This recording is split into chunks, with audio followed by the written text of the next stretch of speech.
les koalas. Ces sales bêtes, aussi hargneuses que stupides, n'ont pas un poil de gentillesse. Leur comportement social est effroyable. Les mâles n'arrêtent pas de se tabasser ou de voler les femelles de leurs semblables. Ils ont des mécanismes de défense répugnants. Leur fourrure est infestée de vermine. Ils ronflent. Leur ressemblance avec les nounours est une vile supercherie. Il n'y a rien de bon chez eux. Sans parler du fait qu'un jour, un koala essayait de me jouer un tour pendable. Kedulana, un îlot situé à une dizaine de kilomètres de la côte de Tasmanie, avait abrité dans le passé une importante colonie de koalas. Puis on y avait introduit des moutons, des boisés à outrance, et n'ayant soudain plus assez de feuilles de la bonne variété d'eucalyptus pour se nourrir, les koalas s'étaient trouvés menacés de disparition. Marianne Locker, officier de terrain des parcs nationaux, était chargée de rassembler les koalas et de les envoyer paître vers des horizons nouveaux sur la Grande Terre. Elle m'invita à l'aider, et selon le principe que dans tout périple se cache une bonne histoire, j'ai accepté. Il existait certaines ressemblances physiques entre Marianne et les koalas. Petite, grosse et rondouillette, ses oreilles dépassaient de ses cheveux flous et bruns coupés courts. Elle devait avoir la cinquantaine à l'époque, et elle était donc un peu plus âgée que moi. La salopette marron qu'elle ne quittait jamais, alliée à son petit nez et ses yeux bruns brillants, accentuait encore sa ressemblance avec le koala. Avec sa voix douce et légèrement sifflante, on avait l'impression que si on l'appuyait sur le ventre, elle se mettrait à couiner. Contrairement au koala, elle était plaisante, très sympathique. J'étais alors moins corpulent qu'aujourd'hui, mais je n'en restais pas moins un homme bien en chair. Comprenez par là que tout en parvenant aisément à lasser mes souliers, j'étais loin d'être un athlète. Un observateur peu aimable aurait sans doute noté qu'en descendant du ferry à Kundulana, nous formions un couple assez comique. L'un grand, rond et barbu, l'autre petite, ronde, avec des cheveux flous.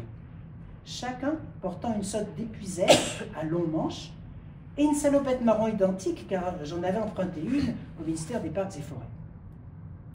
Le conducteur du ferry, qui déchargeait les cages en bois destinées à nos futures proies, suggéra d'ailleurs que notre tâche allait être facilitée par le fait que, dès qu'il nous apercevrait, les koalas ne manqueraient pas de tomber des arbres en se tordant de rire. Pour attraper un koala, il suffit de le prendre par surprise, de le faire sursauter. Il chute de sa branche et vous l'emprisonnez dans un filet. C'est en tout cas ce que Marianne m'avait raconté. Elle avait oublié de préciser que ça ne marche qu'avec les koalas coopératifs. Après avoir entassé nos affaires près du port, matériel de camping, kit de secours et cage, nous sommes allés chasser le koala. Les arbres de Kundulana sont petits et grêles. Nous n'eûmes donc aucune difficulté à repérer les animaux. Il n'était que 12 en fait. Nichés dans un bosquet d'eucalyptus surplombant une grande mare entourée de fougères, ils étaient tous blottis dans les fourches des branches supérieures. Mais comme les arbres ne faisaient que 3 ou 4 mètres de haut, les koalas restaient à portée de nos épuisettes à longs manches. Marianne et moi n'avions plus qu'à les décrocher, à les attraper dans nos filets, puis à les ramener jusqu'aux cages en bois. En théorie. Les koalas, véritables boules de poils à la tête repliée sur le ventre, se désintéressaient complètement de nous. « Bon, on va commencer par celui-ci, » déclara Marianne d'un ton décidé en désignant un gros pépère installé dans une fourche. « Tu lui fais peur et je l'attrape. » Elle souleva son filet, plaça l'ouverture juste en dessous de l'animal et attendit de voir s'il allait sauter. Je tenais mon épuisette à la main, prêt à l'aider. Le koala semblait dormir. Et pour la première fois, je me suis demandé quelle technique adopter pour effrayer une créature aussi léthargique. Je lui donne un petit coup d'épuisette, je suggérais. Oh non, il ne ferait que s'accrocher davantage. Crie plutôt. Je n'avais aucune idée des termes employés pour crier sur des koalas, mais je fis de mon mieux. Ouh!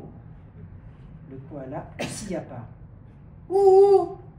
Hurlai-je de toutes mes forces. Le koala ouvrit un œil, injecté de sang à ma grande surprise. Il me regarda longuement, tranquillement, puis avec une grande lassitude, il referma l'œil. Bah, ils sont pas facilement impressionnables, hein. Non, mais... essaie peut-être de secouer l'arbre. Je posais mon épuisette et agrippais le tronc. Le tronc était fin car il s'agissait d'un arbrisseau en réalité. J'agitais ça violemment.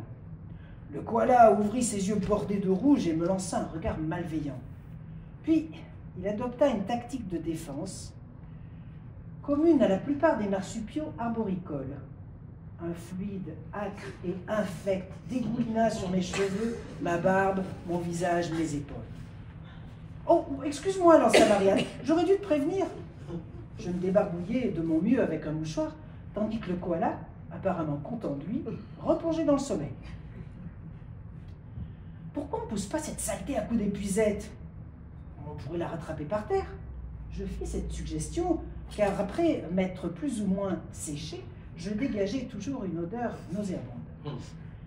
Impossible de déloger un koala s'il peut s'agripper à quelque chose, ils ont une pointe de fer. Ben dans ce cas, qu'est-ce qu'on peut faire? À part une bombe, je vois pas ce qui pourrait le faire sursauter, hein. Marianne réfléchit. Tu crois que tu pourrais escalader cet arbre? Je l'examinais, sans être énorme, il pouvait soutenir mon poids. Et le koala n'était pas très haut perché. Ouais, je pense que ouais. Alors grimpe et va lui crier dans l'oreille. Ne le touche pas, hein. Il sortira sans doute en te voyant approcher. Je fis un effort considérable pour me hisser sur la branche du koala. Je n'étais à guère plus que ma hauteur du sol et en tendant le bras, j'aurais pu le toucher. Il n'était pas loin de ma tête, que je gardais prudemment hors de sa portée. « Ouh !» beugai-je. Le koala ne broncha pas. Je m'approchai donc de lui en glissant sur la branche. Il céda. Branche, koala et moi-même tombâmes abruptement dans un épais tapis de fougères. Le koala s'affala sur le dos. Je chutai et m'étalai sur lui de tout mon long. Je n'arrivais plus à voir la bête sous la masse de mon corps, mais je savais qu'elle y était car il grognait, s'ébrouait, essayait de creuser un passage à l'air libre dans ma tendre chair. Quelle expérience extraordinaire! Le souffle coupé, plongé dans les fougères, je ne voyais rien d'autre que leur fronde. J'étais à moitié assommé, par conséquent incapable de coordonner mes mouvements, et une boule de fourrure cruelle et musclée, étonnamment large, essayait de m'éviscérer. Mon Dieu, mais où était Marianne? En train de regagner l'autre côté du fourré pour attraper le koala quand il en sortirait. Sachez maintenant qu'outre la méthode qu'ils utilisent en hauteur, les koalas ont un autre moyen de défense. Ils s'agrippent au ventre de leur agresseur par la seule force de leurs dents et de leurs griffes. Un mécanisme sans doute mis au point pour se protéger des dingos. Une fois le koala cramponné au bas-ventre du chien sauvage, ce dernier est dans l'impossibilité de le mordre. J'imagine que le koala est alors prêt à rester accroché jusqu'à ce que le dingo s'effondre. J'ignorais tout ça à l'époque. Je n'aurais d'ailleurs pas été bien plus avancé si j'avais été au courant. Le koala avait visiblement abandonné tout espoir de s'échapper et opté pour la défense anti-dingo. Nous nous trouvions tête bêche, les griffes de ses pattes arrière enfoncées dans ma poitrine, les griffes de ses pattes avant plantées dans mes cuisses. Elle pénétrait de plus en plus profondément. Sa tête fouina entre mes jambes et ses dents se fermèrent sur mon entrejambe. Heureusement, les koalas n'ont pas une très grande gueule, mais suffisamment grande. Je poussai un hurlement. « Que se passe-t-il » me demanda Marianne, que je ne voyais toujours pas. « Il me tient » vociférai-je. Je roulai sur le dos en griffant le koala des deux mains. Il roula avec moi et se cramponna d'autant plus à tous les points d'attache. Je beuglai encore, essayai de marteler la brute de coups de poing.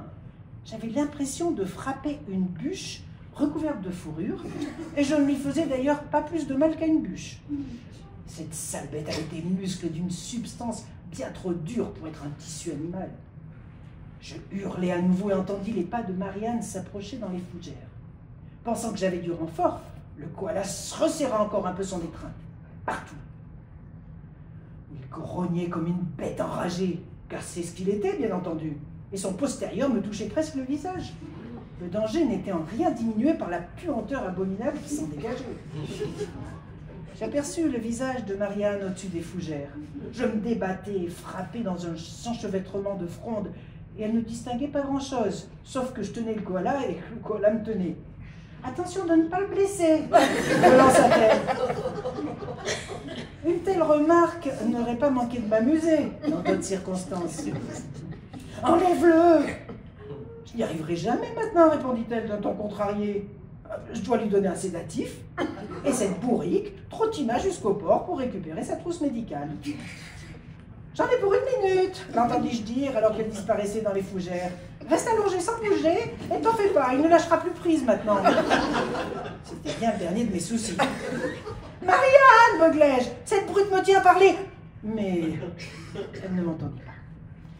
Il était hors de question que j'attende tranquillement son retour, tandis que cette sale bête essayait de me priver de ma virilité. Je parvins à me remettre sur pied, le koala toujours cramponné, essayait de courir après Marianne. Avez-vous déjà essayé de courir avec des griffes de koala enfoncées dans le torse et les cuisses et ses dents plantées dans l'entrejambe? Impossible. Je sentis alors monter des larmes de rage, de douleur, de frustration. Je me démenai au milieu des fougères et tentai de foncer sur un arbre koala devant. Je ne parvins qu'à lui faire enfoncer griffes et dents plus ardemment. J'essayais de tomber sur ce maudit crétin, je ne fis que m'essouffler. À 4 pattes, proche de l'effondrement, mon esprit en compote intégra soudain le fait que j'étais au bord d'une mare, au centre d'un bosquet hanté de koalas. Poussant un cri dément mais plein d'espoir, je me précipitai, pris une profonde inspiration et me jetai à l'eau. Koala compris. L'eau était profonde à souhait et nous coulâmes comme des pierres. J'ignore combien de temps un koala peut retenir sa respiration, mais j'étais bien décidé à rester sous l'eau jusqu'à ce qu'il lâche prise, quitte à nous condamner tous les deux à la noyade. Force fut de constater que malheureusement, un koala peut retenir sa respiration pendant des heures. Le mien était un point mort qui me tenait au fond de l'eau, et nous barbotâmes dans les sombres profondeurs brunes une bonne moitié d'éternité. La souffrance dans mes poumons asphyxiés commença à rivaliser avec mes autres douleurs. Je finis par comprendre qu'il n'y avait aucun intérêt à ce que je garde moi-même la tête sous l'eau. Bon, c'est évident, hein. Vous me direz en me trouvant un petit peu long à la détente. Mais je parie que vous ne vous êtes jamais personnellement trouvé submergé dans une mare du bush entre les griffes d'un koala furieux et que vous êtes donc assez mal placé pour juger des difficultés à réfléchir intelligemment dans ce genre de circonstances. Je remontai à la surface, sortis la tête, pris une profonde inspiration et soulagé, entrepris d'étrangler le koala. Alors, la strangulation de koala n'est pas un sport facile, surtout quand il vous tient comme le mien me tenait. Mais je m'y ai forcé sans me soucier le moins du monde de son appartenance à une espèce protégée.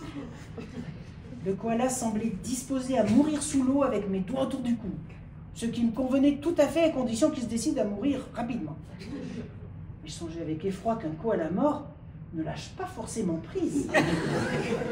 Faudrait-il une intervention chirurgicale pour m'ôter cette bête odieuse? Puis le koala abandonna. Je jure qu'il est resté sous l'eau une bonne vingtaine de minutes, même si Marianne soutient de son côté qu'elle n'est partie qu'1 minute. La notion de temps est relative, bien entendu. Le koala, qui m'avait donc enfin lâché, émergea près de mon visage. Ses traits de nounours n'exprimaient rien, mais ses crachats et grognements haineux me firent reculer d'effroi. Un éclat de mépris passa dans ses yeux rouges. Il se détourna, traversa aisément la mare à la nage, escalada le bord, avança péniblement jusqu'à un arbre, grimpa, me lança un regard affligé et se rendormit immédiatement. L'eau dégoulinait de sa fourrure. Je sortis de la mare. Marianne revint, s'étonna que le koala ait lâché prise et me demanda pourquoi j'étais tout mouillé. J'offris de lui expliquer plus tard et partis m'examiner dans un fourré. L'épaisseur du tissu de ma salopette m'avait évité de graves blessures, en dépit de l'acharnement du koala. Nous avions fini par attraper tous les koalas de l'île et par les libérer sur la Grande Terre. Mais j'avoue m'être acquitté de la tâche de mauvaise grâce. Et ce fut la dernière fois que je vins en aide à ces sales brutes. Non, décidément, je n'aime pas les koalas.